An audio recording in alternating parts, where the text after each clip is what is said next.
en este espacio de reflexión filosófica, política y restaurativa. En esta ocasión tengo el gusto de compartir con una gran persona, maestra y pionera de la justicia restaurativa, a la cual agradezco muchísimo el que se haya dado la oportunidad de tener este espacio de plática, de charla, para reflexionar sobre lo que han sido pues, los ejes temáticos de estos espacios de reflexión, la cultura de la paz, y en este caso en específico platicaríamos sobre el caminar, las reflexiones de la doctora Virginia Domingo. Pues Virginia, es un gusto el compartir contigo este espacio. Nuevamente gracias por aceptar. Y bueno, yo comenzaría comentándote que este canal de YouTube pues surge precisamente con la inquietud de generar un espacio de acción, reflexión en torno a los retos que nos plantea la cultura de la paz y los retos que nos plantea realmente la instauración de auténticos procesos de justicia restaurativa. Desde el año 2013 yo tengo el gusto de seguirte en tu blog, y es un blog en el que yo encuentro que nos invitas pues a la comprensión de lo que es el paradigma restaurativo, pero también nos invitas a confrontar muchos de nuestros paradigmas y comprensiones mentales que yo diría que en ocasiones tenemos desde lo antropológico, desde lo epistemológico y lo normativo. Y que precisamente el revisar y replantearnos estos tres ejes ha sido lo que nos ha llevado tanto a esta incomprensión en ocasiones de estos procesos. A lo largo del recorrido de la reflexión de tu blog, veo dos preocupaciones que tu servidor y amigo comparte, que es, por una parte, la absolutización que se tiende a generar hoy en día de la mediación, comprendiéndola como el todo dentro de estos procesos de construcción de paz. Y la otra, y que creo que en otros espacios hemos tenido la oportunidad, es esta racionalidad instrumental que de pronto pareciera que absorbe los esfuerzos y las posibilidades de los procesos restaurativos. Entonces, para comenzar esta plática, yo comenzaría por decirte, desde el año 2012 que comienzas este blog al día de hoy, en todo este caminar que tú has tenido, ¿con qué reflexiones y retos te encuentras? Bueno, muchas gracias, Michel. Primero quiero agradecerte la invitación. La verdad que el honor es mío, porque creo que estos espacios contribuyen, bueno, a generar debate, conocimiento y sobre todo que las personas que nos están escuchando, que también tienen estos problemas, estas reflexiones sobre si su trabajo es bueno o no es bueno, pues se pueden sentir acompañados, ¿no? Porque estos planteamientos nos los hacemos nosotros, cualquiera. ¿Estoy siendo restaurativo? ¿No estoy siendo restaurativo? ¿No? Yo creo que la justicia restaurativa es un continuo aprendizaje. El día que yo deje de aprender de la justicia restaurativa, deje de aprender de ti, de cualquier otro compañero, pues ese día igual me tengo que dedicar a otra cosa, ¿no? Pues realmente, aunque sigo siendo utópicamente realista, primero voy a hablar de la situación en España. Realmente desde el 2012 a la actualidad han cambiado muy poquitas cosas.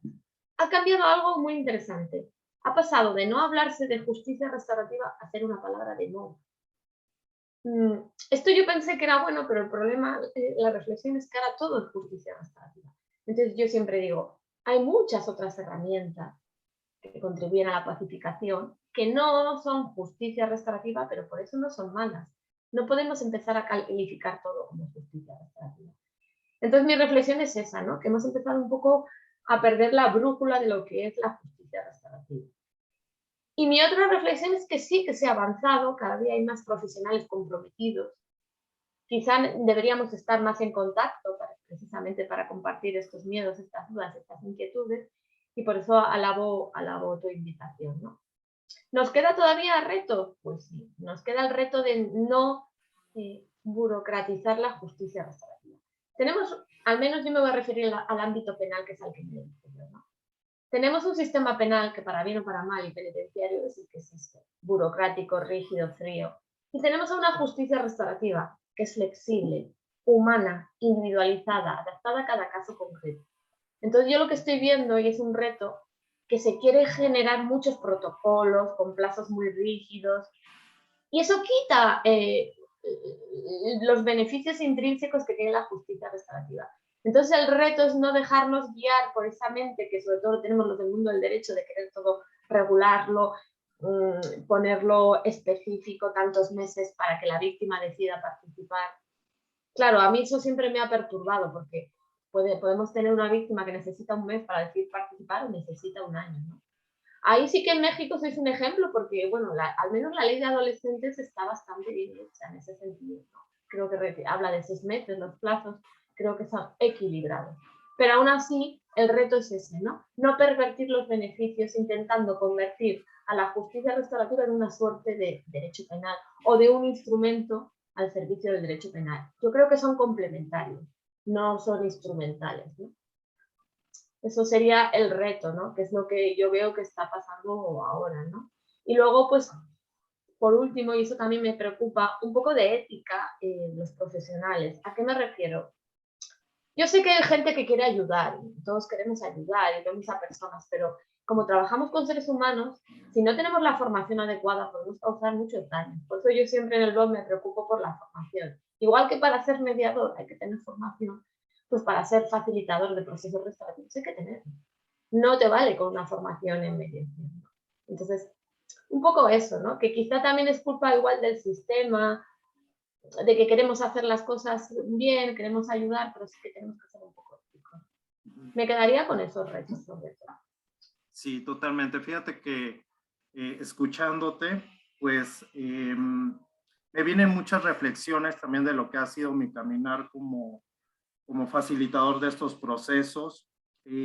Antes de comenzar la grabación de este programa, yo te comentaba pues, lo que han sido como mi caminar, mis antecedentes para llegar justamente a la justicia restaurativa.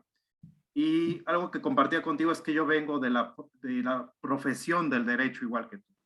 Y algo que recuerdo mucho de mis clases de derecho, cuando comenzaba yo a estudiar la teoría jurídica, la filosofía del derecho, era precisamente que nos planteaban estas características de la norma jurídica como abstracta, general e impersonal, ¿no? Y de pronto en esa operatividad del derecho, algo que yo recuerdo que me confrontaba mucho era dónde quedan precisamente esas necesidades de quienes sufren una injusticia y que en muchas ocasiones no son recogidas por la lógica jurídica o por la racionalidad jurídica. Cuando entro en contacto justamente con la propuesta, con el marco jurídico-filosófico de la justicia restaurativa, algo que me llama mucho la atención es lo que yo podría llamar desde mi formación como filósofo, es como este giro epistemológico en el que ya estamos hablando de procesos donde ya no estamos concibiendo a la justicia desde procesos estandarizados, abstractos e impersonales, sino desde la construcción de procesos que parten de la particularidad y del contexto y de la particularidad y del contexto de cada situación y de cada injusticia ocasionada, ¿no? Entonces creo que esto es una revolución realmente del pensamiento, porque traemos toda una herencia cultural de concebir la administración de justicia en términos abstractos e impersonales. Y cuando nos topamos con una justicia, como tú lo has calificado en tu blog, de más humana, concreta, específica a la situación de cada persona, creo que eso ha costado mucho trabajo realmente comprenderlo, analizarlo desde nuestros procesos de pensamiento, ¿no? En algunas ocasiones cuando te he leído, y hace un momento te lo comentaba, me llamaba mucho la atención cómo incluso muchas de las preguntas que son detonantes para tus reflexiones en tus artículos parten de preguntas que están en la lógica procesalista del derecho. Y de pronto cuando viene toda esta explicación de la naturaleza propia de estos procesos, pues viene toda una, yo diría, una resistencia del pensamiento a comprenderlos y a asumirlos en su, ahora sí que, válgase la expresión, en su particularidad, ¿no? Esta particularidad que tanto ahorita he resaltado. Es que los que venimos del mundo del derecho, sobre todo, nos cuesta mucho, ¿no? Los teóricos, yo he debatido mucho con penalistas porque me hablan de buenismo, de que lo que cuento yo realmente no es jurídico, pero yo les digo una cosa, ¿no? Es esencial. La víctima participa como mero testigo de un hecho que le afecta tan directamente como el delito. Y aún así, la reparación a la que tiene lugar no es la que ella pide, sino es la que un tercero, ajeno a todo lo que ha sucedido, decide que es conveniente para él, ¿no? Entonces, muchas veces me preguntan, ¿por qué estás a favor de justicia restaurativa en delitos graves, ¿no? Recuerdo que antes de la pandemia estuve en un foro precisamente, no creo que me vuelvan a invitar nunca más, eran todos profesores de derecho penal, menos yo que soy profesora, pero soy de justicia restaurativa. Y hablaban de que es imposible hacer justicia restaurativa en delitos muy graves. Y hablaban de, por ejemplo, de agresiones sexuales. Claro, y ellos tenían la visión, precisamente lo que estabas tú hablando, reducida de la norma. Es que no es conveniente para una víctima. Es que la víctima es revictimizante. Es una lógica aprendida durante años, ¿no? El papá Estado sabe lo que necesita la víctima no sabe. Además me decían, ¿y tú serías capaz de participar si fueras víctima? Claro, yo les dije una cosa y ya no supieron qué responderme. Yo les dije, no lo sé, pero si yo fuera víctima, me gustaría que el Estado me informara de todos los recursos que hay disponibles, que no se me negara ninguno por haber sido víctima de un delito grave. Entonces, cuando me preguntan, ¿cómo es la reparación en un delito grave? Claro, les digo, es que no es como en el derecho penal, no es tanto daño, tanto dinero, no se mercantiliza el dolor. Yo entiendo que el sistema penal tradicional es la única forma que encuentra, pero precisamente por eso está la justicia restaurativa, para mejorar ese sistema penal. Y me dicen, ¿y qué piden las víctimas? Pues cosas muy diferentes porque cada víctima es diferente, igual que cada persona somos diferentes. Lo que sí que me he encontrado una denominación común. La mayoría de las víctimas lo que piden de primeras es que la persona se comprometa a no volver a hacerlo. Piden recuperar el sentimiento de seguridad para ellas mismas y para otras personas. Entonces, la conclusión a la que llego es que no somos las víctimas no son tan punitivas como los que no hemos sido víctimas. Pero es que encima los que no hemos sido víctimas parece que tachamos de víctimas malas a las que piden otra cosa, ¿no? Que penas más duras, ¿no? Entonces, primero hay que quitarse esa mentalidad que nos han enseñado de que la víctima no puede decidir. Y esas cosas cuestan, ¿no? Cuesta que una persona que viene del mundo del derecho entienda eso. Yo recuerdo, siempre lo cuento, llevé un acuerdo de reparación del daño, era un delito leve, y no había acuerdo como tal, porque la víctima dijo que se conformaba con todo lo que había pasado en esa reunión conjunta. Claro, el fiscal, el pobre, me decía, ¿pero cuál es la reparación? La reparación, pues eso, que está contenta con lo que con ese espacio seguro y estructurado que le ha dado la justicia restaurativa para poder dialogar con la otra persona. Pues me costó muchísimo hacer entender. Parece que las personas necesitan tanto dinero para entender que ha habido reparación. Y como eso, muchas cosas, ¿no? Cuando asocian justicia restaurativa a restauración, alguien me dijo una vez, pero si hay un homicidio, no se puede restaurar. Y yo digo, claro, por supuesto no se puede devolver a la vida a una persona fallecida. Es que tampoco creo que la justicia restaurativa sea restauradora, ¿no? Quizá deberíamos aspirar a que fuera transformadora. Un reto que no te he dicho, ¿no? No solo quedarnos en poner la curita cuando está la herida, sino intentar devolver a las personas a un mundo diferente, ¿no? Romper aquellos aspectos que hacen que las personas reincidan. Porque yo siempre me quedo con la duda. Le decimos a un ofensor, te vamos a dar una oportunidad de hacer lo correcto y se te va a mirar por lo bueno que hagas de ese momento en adelante. Pero si le devolvemos a ese mismo lugar, un barrio con escasos recursos, donde no tiene trabajo, donde su única forma de conseguir dinero, plata, es robando, pues le ponemos en las mismas puntos de partida de volver a delinquir, ¿no? En todo caso, yo diría que deberíamos aspirar a que fuera transformadora. Y ya me he ido un poco el hilo, pero sí que decirte que a las personas que venimos del mundo del derecho nos cuesta mucho. Yo te comentaba antes que a mí alguna vez me han dicho bromas las psicólogas. yo no soy psicóloga, pero gracias, porque gracias a Dios aspiro a que mi formación sea multidisciplinar, porque así se entiende mejor la justicia restaurativa. Y fui juez unos años, pero entendí que ese sistema para mí no era. Pero yo también te puedo decir que no soy abolicionista. Tenemos un sistema penal. Vamos a mejorarlo con la justicia restaurativa, porque somos tan radicales, que desaparezca el sistema penal.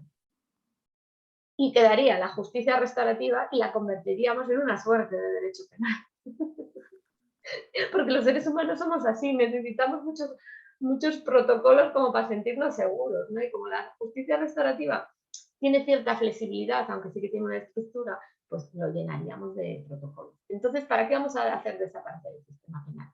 Vamos a mejorarlo, pero vamos a mejorarlo desde la base, que el legislador, que los políticos no se apropien de la palabra como algo bonito, sino que verdaderamente crean en ello y apuesten por las personas, que muchos nos estarán escuchando y contarán y podrán contar muchos problemas que tienen, ¿no? Pues desde que no son entendidos y se tardan más de 2 meses en hacer un proceso restaurativo, pues que les meten presión, que les piden estadísticas. Entonces, bueno, eso es un poco, ¿no? Apartarnos de lo que es el derecho penal, pero entender que lo podemos mejorar. Es como una contradicción, pero no sé si... Sí, la verdad es que me he ido un poco de tu pregunta, perdona, pero es que... No. Como yo te comentaba antes de comenzar, pues la idea es conversar, permitir que las ideas fluyan, las reflexiones. Yo, por ejemplo, escuchándote, algo a lo que yo he llegado en el tiempo que llevo estudiando y trabajando en esto es, a ver, ¿cómo quiero acercarme a la pregunta por la justicia y a la pregunta por la justicia restaurativa? Y creo que he podido como identificar 2 experiencias. Cuando he querido acercarme desde mi formación como abogado, he detectado que en mí hay una tendencia a buscar la resolución del caso. O sea, como que hay esta lógica en el abogado de hablamos de justicia, hablo desde la lógica de la resolución. Pero la otra vez me preguntaba, bueno, ¿cuál ha sido mi experiencia cuando me he acercado a la justicia restaurativa, no como en mi lógica de abogado o de quien busca resolver un conflicto, sino desde mi experiencia de una persona como cualquier otra que ha sufrido una injusticia y que esa injusticia me ha generado daños? ¿Y cuál ha sido mi experiencia cuando he buscado justicia en la administración tradicional de justicia, perdón la redundancia, y me he sentido como un objeto dentro de esa práctica o de esos procedimientos y no un sujeto escuchado y atendido, ¿no?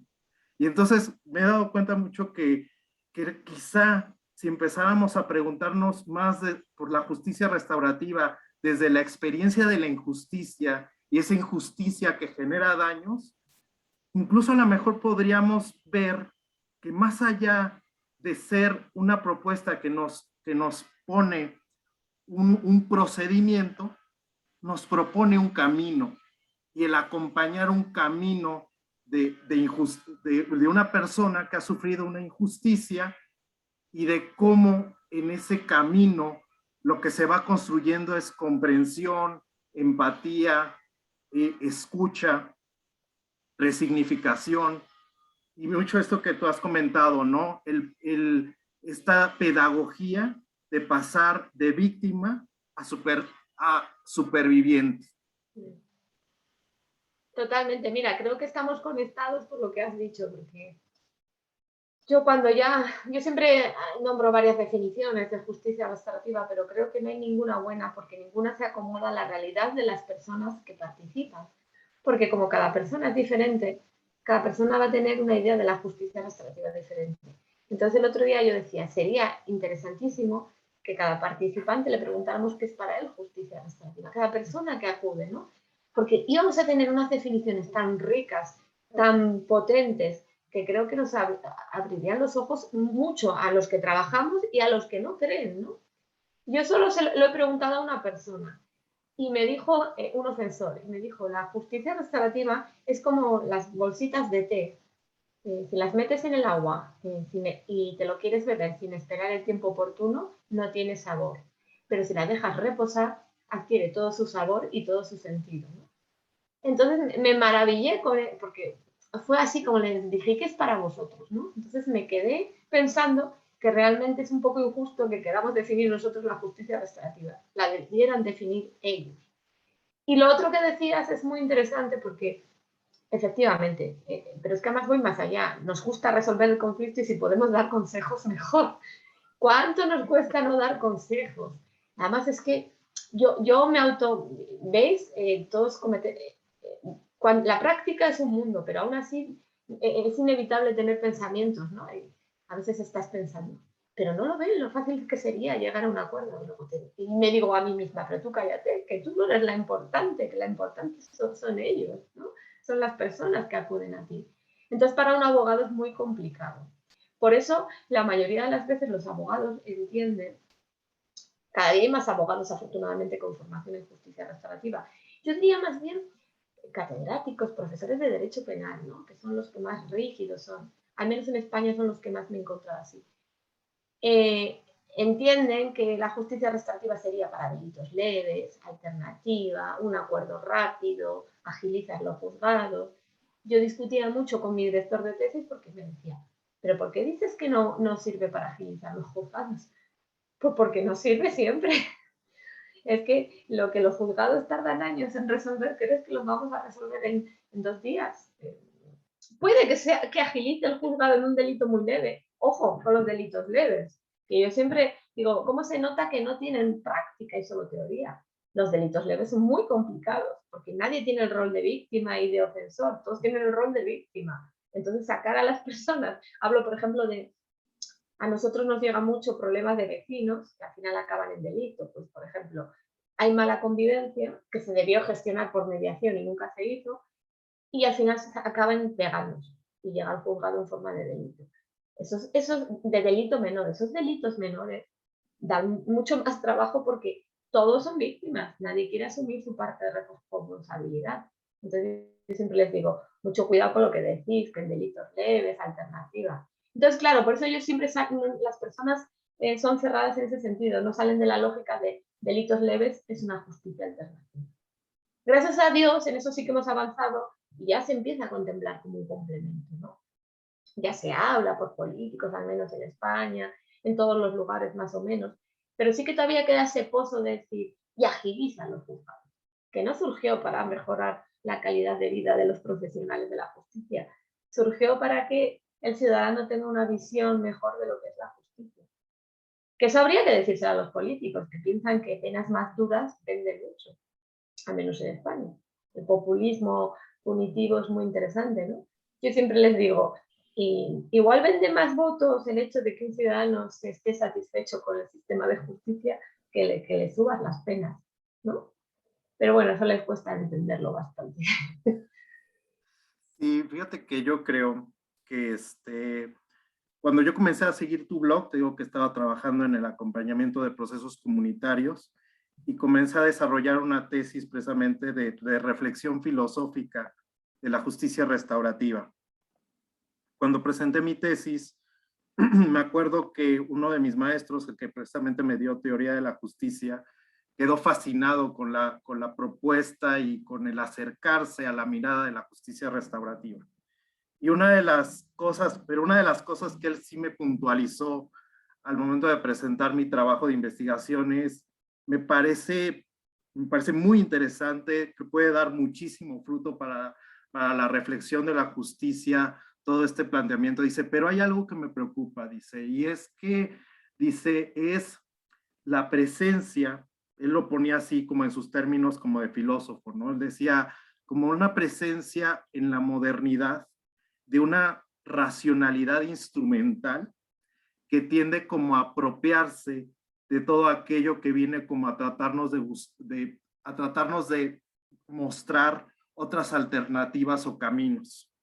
Y él incluso lo ejemplificaba con una película, ¿no? Me decía, para entender un poquito como esta racionalidad tecnológica o instrumental, dice, yo siempre pienso mucho en esta película de Terminator 2, dice, donde hay un personaje que es un robot que adquiere como una forma líquida y que para llegar al resultado o a su objetivo se va apropiando de todos los objetos a su alrededor para hacerlos de acuerdo a su fin, ¿no? Dice, entonces, creo que hay un gran riesgo, dice, en que estas prácticas de las que tú nos estás hablando, refiriéndose a las prácticas restaurativas, sean absorbidas por esta racionalidad operativa e instrumental y se desvíen de su propósito original para terminar funcionando en razón de otras lógicas y otros propósitos. Y creo que ese es un tema que hay que reflexionar mucho, ¿no? Yo lo veo, lo he visto en muchos de tus escritos cuando dices, bueno, es que el corazón de esta propuesta está en mirar a las víctimas, en aprender a mirar con otros ojos el daño. ¿En qué momento se convirtió en una propuesta, por ejemplo, para descongestionar juzgados? Y entonces me acuerdo mucho de este comentario del maestro y digo, ¿cuánta razón tenía él, no? Y por eso considero desde mi experiencia, y te lo compartí hace un momento, lo importante que es la reflexión filosófica, pero como te decía hace un momento antes de entrar al aire, la reflexión filosófica no porque me vaya a decir cómo hacer un proceso restaurativo, sino para reflexionar cómo estoy pensando la justicia restaurativa y cómo estoy pensando la cultura de paz. Tu profesor fue un visionario, la verdad que jamás pensé que iba a pasar eso realmente, pero sí, es un poco lo que decía Neil Christie, pero otra vez, yo siempre lo hago un paralelismo. Neil Christie en su día dijo que el Estado no roba el conflicto, y un poco a partir de ahí surgió esas corrientes de dar voz a las víctimas, ¿no? Pero es que ahora parece que el Estado no vuelve a robar la justicia restaurativa, porque no sé en qué momento ellos pensaron que iba a agilizar. Sí, yo entiendo que es porque lo confunden con los mecanismos alternativos, ¿no? De solución de conflictos, ¿no? Pero es que aún así los mecanismos alternativos nadie dijo que fueran rápidos. ¿Pueden ser más rápidos que un juicio? Pues hombre, ahora después de la pandemia, que están citando para dentro de un año, pues sí que pueden ser más rápidos, pero es que no es el objetivo. El objetivo es ayudar a las personas. Bueno, hay gente que no le gusta la palabra sanar, se sienten ofendidos porque dicen que sanar, eso es de los médicos, ¿no? Ayudar a las personas a superar, a resignificar, lo has dicho tú muy bien la palabra, a dar una narrativa diferente a lo vivido. ¿Por qué? Porque si tú toda la vida dices, he sido víctima de este delito, no vas a poder pasar a ser superviviente, no te vas a quitar el rol de víctima de por vida. Y si tú eres el ofensor, estás todo el rato diciendo, soy el que robó y causó daños graves a esta persona, no vas a poder quitarte la losa de el delincuente sin posibilidad de reinserción. Si ya es difícil que te lo quite la sociedad, si empiezas por no quitártelo tú, que yo nunca pensé, pero es cierto, muchos infractores ellos mismos se ponen la etiqueta de delincuente. Así que cuando tú les dices, no, es la justicia restaurativa, yo soy duro con el delito, tú eres una persona, no eres un delincuente. Ellos para ellos sí. Por eso lo dan más legitimidad, porque humanizas a las personas. Eres duro con el delito, ¿no? Entonces no sé cómo ha pasado eso. Por eso yo te decía que no puede desaparecer el derecho penal, porque lo pervertiríamos todavía. Todavía tenemos esperanzas en mantener la frescura de la justicia restaurativa. Y a tu siguiente reflexión es muy interesante. A ver, esto no son ciencias exactas y nadie tiene la palabra, es un concepto en constante evolución. Yo siempre digo que lo que hoy pienso de justicia restaurativa igual mañana cambia. Yo estoy evolucionando bastante, ¿no? Con lo cual no implica que cualquier cosa que se haga es justicia restaurativa. Entonces, ¿qué hacer? Pues estar a los principios, a los valores de la justicia restaurativa, a la esencia. Si tenemos en cuenta la esencia, sabremos si estamos siendo más o menos restaurativos. Entonces, cuando alguien me dice, ¿por qué das tanta importancia a eso? Pues porque trabajamos con seres humanos y si no estamos haciendo la justicia restaurativa como debe ser, podemos causar daño. Y te voy a poner un ejemplo que sucedió en España. Bueno, pues alguien estaba haciendo unos talleres, un curso de formación de justicia restaurativa dentro de una cárcel. No sé quién tuvo la culpa, pero salió en prensa pues los comentarios que se habían hecho durante el curso. Son 3 personas que cometieron delitos muy graves en España. Uno mató a su novia y a una amiga de su novia. otro mató a sus hijos, ¿no? Pues salió en prensa cosas como esa terapia grupal, ya empezamos mal, justicia restaurativa no es terapia, y empezaron a hablar de los comentarios, que el señor que mató a los niños dijo, tranquilos, los niños no sufrieron, nunca les haría daño. Que el chico que mató a su novia, es que no es justo que me hayan condenado a 48 años, además mi novia era un bicho. ¿Veis? Quizá en origen esas personas quisieron hacer algo bueno, pero si supieran lo que es la justicia restaurativa, se hubieran dado cuenta que eso no podría salir a la luz. ¿Qué pasa con la madre, la mujer de este señor que mataron a sus hijos, con la madre de esta chica? ¿Qué pasa con las víctimas que han leído eso? Que encima están en la cárcel y encima se sienten víctimas del sistema. Entonces es un ejemplo de malas prácticas que no podemos permitir, porque sobre todo nos debe preocupar las víctimas, ¿no? Entonces, por eso hay que tener siempre en cuenta lo que tú dices, ¿no? Esos principios, esos valores. Yo a veces lo llamo teoría jurídico-filosófica, porque realmente no es jurídica. Yo fui muy arriesgada, hice mi tesis en el ámbito, en el derecho penal, en el departamento de derecho penal. Imagínate, uf. Bueno, a mí me llegaron a decir que no me entendían nada. Y yo dije, mientras yo me entienda, vamos bien, ¿no? Entonces, hay que repensar, ¿no? Y también hay que entender que si tú quieres dedicarte a la justicia restaurativa, obvio que tienes que tener formación en los procesos básicos. Con lo cual no implica que no puedas hacer cosas novedosas. Los programas individuales no implican una reunión conjunta, ¿no? Por ejemplo. Bueno, pues en un continuum restaurativo hay prácticas que son totalmente y otras menos. Pero todo eso lo podemos aprender si tenemos en cuenta esos principios, esos valores. Por eso que tú hayas estudiado filosofía me parece muy interesante, porque creo que es la esencia. Creo que es la esencia para no perdernos en esa brújula. Que nos pueda pasar a cualquiera, que no significa que a mí no me pase, en cualquier momento nos puede pasar, ¿no? Pero bueno, es repensar, decir, un momento, ¿qué es la justicia restaurativa? ¿Qué valores son claves? ¿Hacia dónde queremos caminar? Y a partir de ahí. Sí, y yo escuchándote coincido totalmente y creo, o sea, algo que he venido como pensando mucho, reflexionando a partir de, pues de todo lo que ha sido también ir promoviendo, estudiando sobre la justicia restaurativa, sobre la cultura de la paz. Algo que he venido como pensando mucho es que estoy de acuerdo con esto que dices de capacitarnos, pero incluso yo diría que va más allá de capacitarnos. Yo digo que es un trabajo de realmente incorporar un, una práctica, no sé si la palabra fuera correcta, pero yo diría incluso una mística implícita en estos procesos. Porque de pronto me ha pasado que encuentro muchos colegas a los cuales respeto muchísimo, compañeros, que me dicen, no, pero es que yo ya entendí porque ya me tomé 20 cursos con Kay Pranis y ya fui a esto, ya fui a aquello, y digo, sí, pero ahora sí que formalmente puedes tener la capacitación, pero si no has incorporado, y digamos, incorporar en el sentido de hacer cuerpo en ti, esta comprensión de las cosas, pues, pues hay muchos riesgos, porque entonces estamos ante una situación que realmente nos reta mucho como seres humanos, no nada más en el sentido de pensar que capacitarnos en el sentido técnico, teórico, sino de incorporar, de hacer cuerpo, ¿no?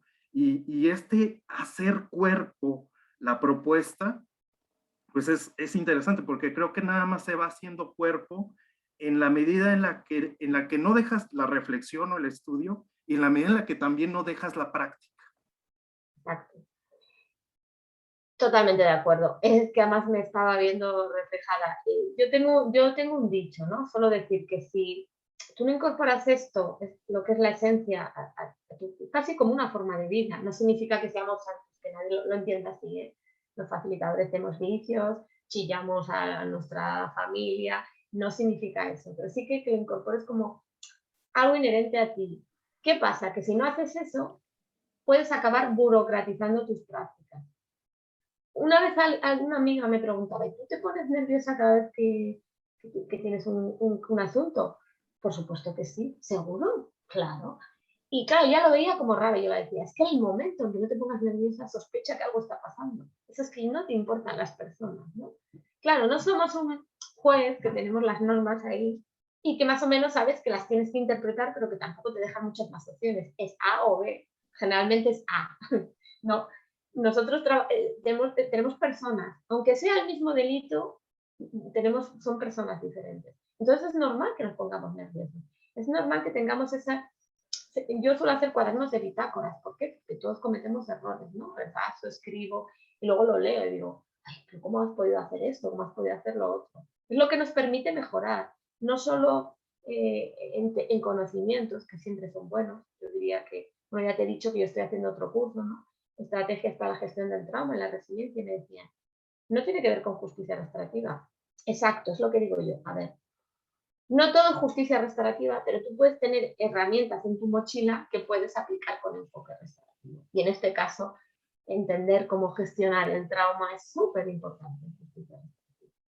Entonces, estoy totalmente de acuerdo contigo en que tienes que tenerlo tú inherente a ti, esa forma de trabajar que no es la de otras personas, no es en una fábrica, una cadena de montaje. No hacemos acuerdos en serie ni nada por el estilo. Que al menos aquí en España los fiscales a veces piensan eso, ¿no? Que es como, venga, te pones en marcha y la gente presiona para que yo no me acuerdo, ¿no? Entonces, es mucho más, ¿no? Sí, la formación es muy importante. Yo diría que continua, porque sí se puede aprender algo, ¿no? O incluso puedes decir, lo que yo había aprendido hasta ahora ya no me sirve, quiero ir un poquito más allá, ¿no? Pero sobre todo tienes que interiorizarlo para evitar convertirte pues eso, en una parte más del sistema, ¿no? Sobre todo los que trabajan en el sistema, que los que trabajan en el ámbito comunitario, como tú, que no implica, claro, yo estoy hablando desde el sistema porque trabajo en el sistema, pero la justicia restaurativa es mucho más, se puede trabajar en comunidades, ¿no? Los que trabajan en comunidades tienen menos riesgo, pero el ser humano suele entrar en modo off muchas veces, ¿no? El estrés, la vida cotidiana. Entonces, bueno, hay que dedicarse tiempo a pensar. Yo trabajo con seres humanos, ¿no? Me pasa mucho con las tecnologías modernas, ¿no? ¿Qué pasa? Que desde el COVID parece que estamos en una dinámica de siempre con charlas online o entrevistas, ¿no? Hay que dedicarse un tiempo a pensar con quién voy a hablar, qué voy a hacer, ¿no? Porque eso también es tener un enfoque restaurativo, ¿no? Darse tiempo para hablar con las personas, ¿no? Entonces, partiendo de ahí, no sé si cobra sentido lo que estoy diciendo, pero quiero decir que yo lo veo casi como un movimiento social, ¿no? Entonces, entiendo que más allá de intervenir en una relación interpersonal, porque una persona ha sufrido un daño y otra ha causado, podemos ir cambiando muchas cosas, ¿no? En el sistema. Si nosotros vamos poniendo una piedra de arena y vamos cambiando nuestra forma de trabajar, de comportarnos y de actuar, seremos muchos. Y tarde o temprano el sistema tiene que cambiar. Ahí salió mi vena utópicamente realista, lo siento. No, no, está perfecto. Fíjate que ahorita que comentas esto, yo quería llegar a ese punto, pero ahorita salió esto que tú has comentado, ¿no? De ser utópicamente realista. Y desde la filosofía, por ejemplo, a mí estudiar el pensamiento de Vincent Martínez Guzmán dentro de lo que es la filosofía de la paz, también me ha ayudado mucho, me ha guiado bastante. Y justamente la otra vez revisando un texto que realizaron cuando él falleció, creo que una de sus alumnas decía que él decía, los pacifistas somos los realistas. Dice, porque aquellos que nos tachan de idealistas es porque aún no se dan la oportunidad de reconocer que, que la complejidad de nosotros como seres humanos y de nuestras relaciones es más de lo que hemos querido concebir, ¿no? Entonces dice él, los pacifistas somos los realistas porque nos damos cuenta de la complejidad humana y de la complejidad de nuestras relaciones. Y nos damos la oportunidad de buscar o de intentar construir otras alternativas.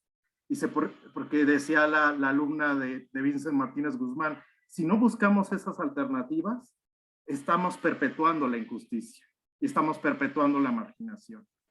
Y creo que encuentro mucha similitud en lo que decía Vincent Martínez Guzmán con lo que tú mencionas, ¿no? De concebirte como utópicamente realista, de reconocer esa complejidad en nuestras relaciones. Me resulta muy interesante lo que me comentas y eso me reafirma la idea de que más allá de que se nombre justicia restaurativa con estas palabras, hay muchas personas que ya hablaban de justicia restaurativa sin nombrarla así, ¿no? Porque precisamente la idea básica de la justicia restaurativa, según Howard Zinn, que es mi maestro, pues es la complejidad de las relaciones. Desde que nacemos nos relacionamos como personas, desde que nos relacionamos podemos dañar, a veces sin querer, a veces queriendo, ¿no? No siempre es que queramos hacerlo. Y en el momento que dañamos, tenemos que darnos la oportunidad de asumir, ¿no? De entender, yo te he hecho daño, ¿qué puedo hacer, no? Esto que a mí me parece que es ilógica, si además es lo que enseñamos a nuestros hijos cuando son pequeños. El que ha hecho algo mal a nuestras mascotas, es lo que nos...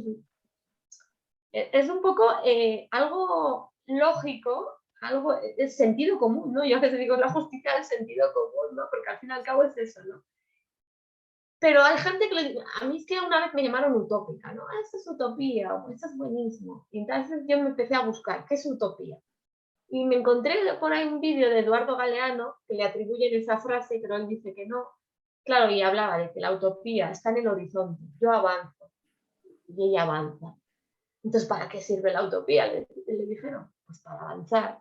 Y es un poco lo que me estabas hablando tú, ¿no? Cambiar, si hasta lo que estamos haciendo hasta ahora no está funcionando, vamos a ser un poco más inteligentes y vamos a cambiar un poco el enfoque, ¿no? Que es simplemente que nuestra esencia no somos malos, como yo te digo, ¿eh? Que no somos malos por naturaleza, nuestra esencia está relacionarnos. Otra cosa es que por contextos que no podemos entender muchas veces, adicciones, enfermedades mentales, situaciones que atraviesan las personas, pues haya gente que hace daño, ¿no?, a otras personas. No estoy justificando los delitos, ¿vale? Lo que pasa que sí que me he dado cuenta que muchos ofensores de delitos muy graves fueron víctimas en su vida, de pequeños.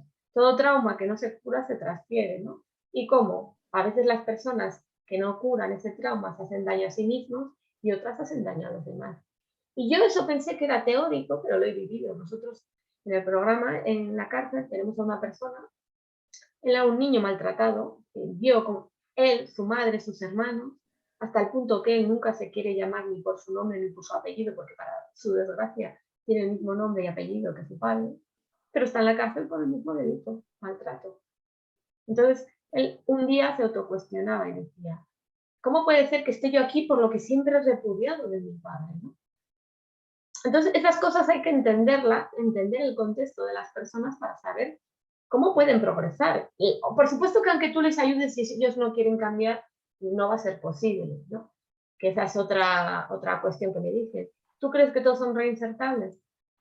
Los hay muy complicados. No vamos a hacer, pero igual que un médico no se rinde ante una enfermedad incurable, porque nos tenemos que rendir nosotros, ¿no? Pero efectivamente hay personas que no. La justicia restaurativa no es la panacea. Pero si el castigo no es la panacea, pues entonces vamos a mirar, a buscar varias alternativas, ¿no? Correcto. Esto lo digo porque aquí ha habido en España un caso muy grave. Una persona salió en libertad, estaba en la cárcel por matar y agredir sexualmente a una persona y había estado también por agredir a una niña, salió en libertad y mató a un niño.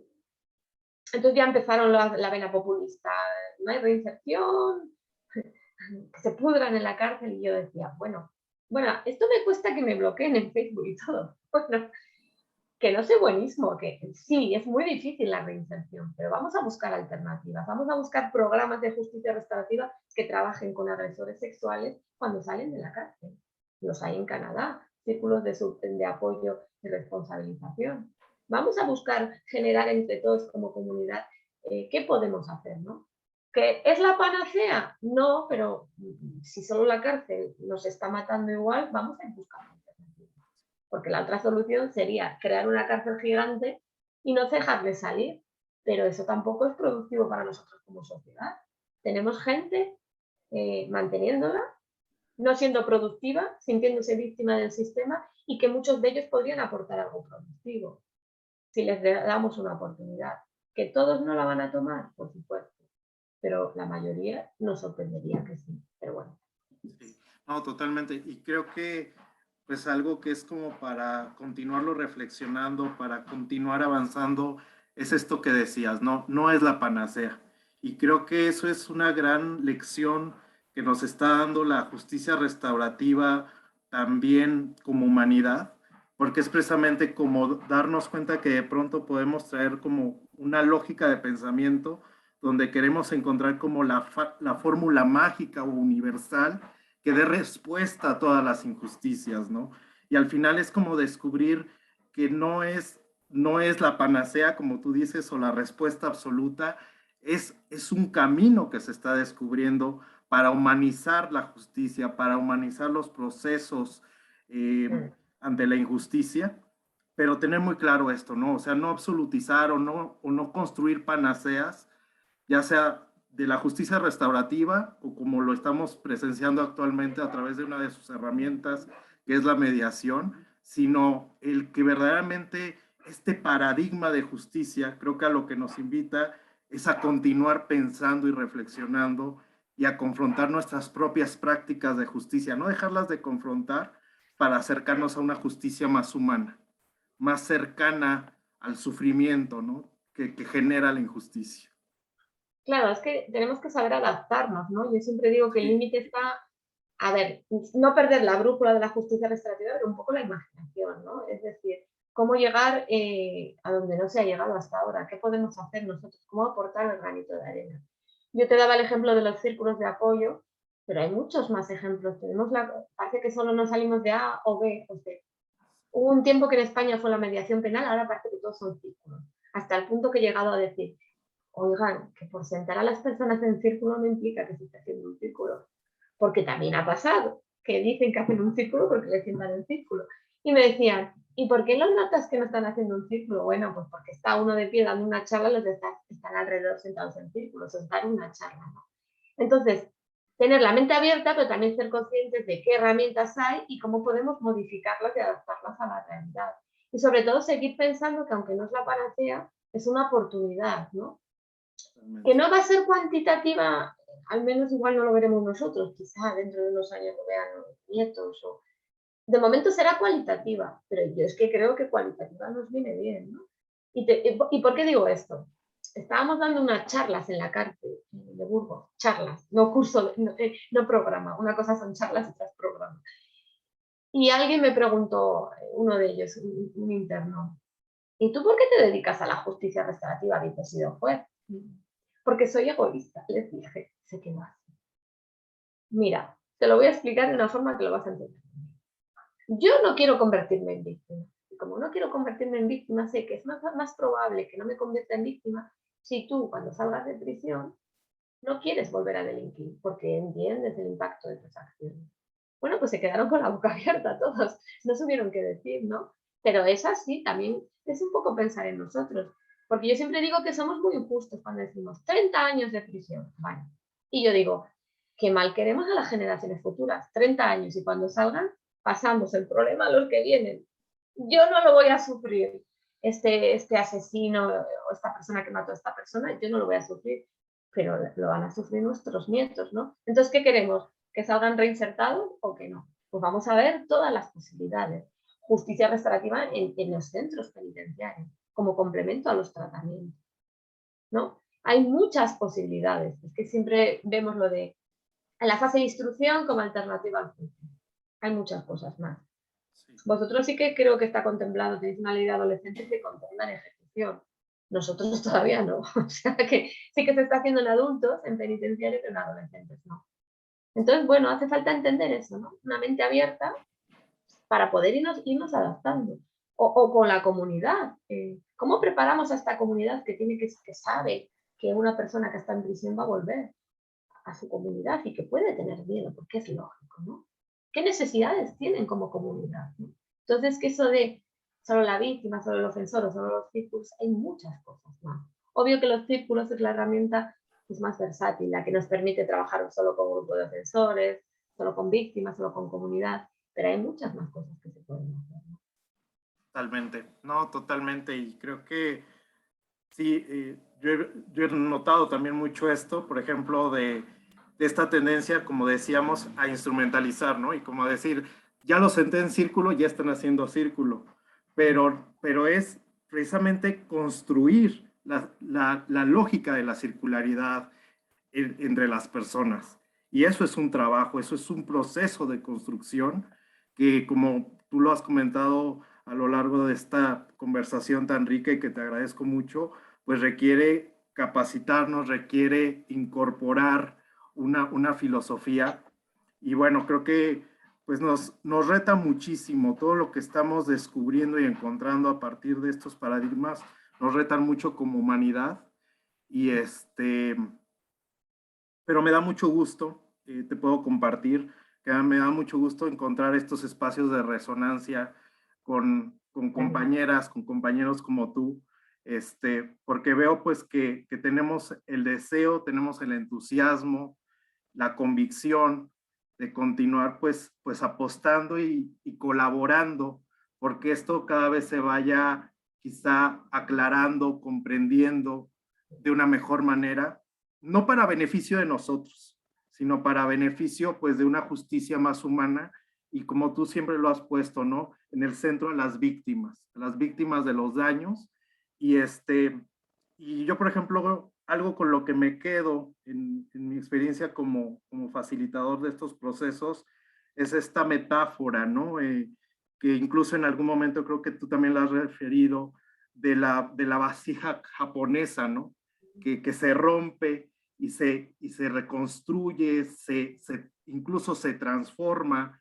Y creo que es empezar a sensibilizarnos con esa metáfora, en el sentido de que precisamente el pensar un proceso restaurativo, yo no al menos desde mi experiencia, no lo entiendo como ese procedimiento legal, sino como ese acompañamiento de reconstrucción de una persona que le sucede como esa vasija, que de pronto queda rota y es realmente sensibilizarte en esa lógica del restaurador, de acompañar a esa persona a reconstruirse, a resignificarse y superar pues, los efectos del daño a través de tu experiencia como facilitadora en el ámbito penal, superar los efectos del delito, ¿no? Y que es un trabajo verdaderamente que te lo respeto muchísimo, y que creo que nos deja muchas lecciones, no solamente a los que somos facilitadores, sino que nos deja muchas lecciones como humanidad, porque creo que también la justicia restaurativa le está lanzando una llamada a todas las personas, a toda la humanidad, de realmente cuestionarnos de pronto verdades instituidas, por ejemplo, como en el derecho penal, y cuestionarnos incluso nuestra misma condición humana, que ha sido como de pronto eh, comprendida bajo determinados, incluso yo diría, ciertas comprensiones filosóficas o políticas que que realmente no dan razón de lo complejos y de lo completos que somos como seres humanos, ¿no? Yo siempre he dicho que algo que nos cuestiona la justicia restaurativa es este paradigma hobbesiano desde el cual se construyó el Estado, de que el hombre es el lobo del hombre, y de pronto esta justicia nos lleva pues a comprendernos y a conocernos como seres humanos de otra manera, ¿no? Y y bueno, esto del lobo, a propósito de un artículo muy bello con el que yo comencé justamente a seguirte en tu blog y con el que, en una anécdota con la que me gustaría cerrar, cuando tú decías que fuiste a ver esta película de Tomorrowland y hablabas, por ejemplo, del lobo de la oscuridad y el lobo blanco, ¿no? Y tú lo ponías muy bello en esta metáfora de la película porque decías, cuando uno acompaña un proceso restaurativo, lo que estás acompañando es alimentar ese lobo blanco, que es luz, que es esperanza, que es posibilidad, pero también reconociendo que está ese lobo que es obscuridad, ¿no? Entonces, pues con eso me quedo. Creo que hay mucho todavía que platicar, que reflexionar, pero me quedo muy contento de este espacio contigo. Y a lo mejor para ir cerrando este espacio de reflexión, de plática, de charla tan a gusto que hemos tenido, que verdaderamente no sabes cómo te lo agradezco. Yo te diría, siempre con los invitados que tengo me gusta preguntarles cómo te vas de este espacio, con qué experiencia, con qué esperanzas te vas Pues de esta plática. me voy, a mí la palabra que más me gusta es reconexión, me voy reconectada, ¿no? Entendiendo que gracias a Dios no estamos solos en este mundo, en este camino, pues hacia un mundo mejor, ¿no? Que es lo que ofrece la justicia restaurativa, ¿no? Y me voy muy contenta porque veo que, bueno, pues somos personas diferentes, distintos mundos, distintas ideas, pero como ves, confluimos la mayoría de las cosas, ¿no? Entonces me voy reconectada, agradecida, sobre todo por la oportunidad y con un mensaje, ¿no? A todos los que nos van a escuchar, que sigan, porque los importantes son ellos, ¿no? Las personas que están trabajando, porque esto sea una realidad en muchos lugares. Yo conozco gente que me dice, pero es que en mi trabajo no me entienden. Que sigan, que perseveren, ¿no? Porque al final yo creo que si el propósito es bueno, el que lo consigamos nosotros o no, es la semilla que vamos a dejar para la generación futura. Entonces yo muy agradecida además de reconectada, ¿no? Agradecida por la invitación, por la oportunidad de compartir, de aprender también de ti, porque de todo el mundo se aprende y pues nada, la próxima. Excelente, no, pues muchísimas gracias, maestra, doctora Virginia Domingo. La verdad es que un gusto platicar contigo. Yo igual me voy muy reconectado, muy esperanzado, con muchas ganas de seguir aprendiendo, porque tú lo comentabas hace un momento, en esto no se deja de aprender. Y, y bueno, pues invitando a todos los que en algún momento nos escuchen de este video, pues a que se animen también a conocer más, a seguirse capacitando, a seguir incorporando este paradigma a sus vidas y a sus profesiones. Y bueno, pues a todos los que nos están escuchando, pues agradecerles el tiempo, invitarlos a que si esta plática fue de su agrado, pues algún like que puedan regalar al video dentro de la página de Reflexión Filosófica, Política y Restaurativa. Y bueno, esperando que podamos seguir construyendo este espacio de comunidad y de reflexión. Muchísimas gracias. Muchas gracias, ha sido un placer. Un saludo a todos y todas. Gracias.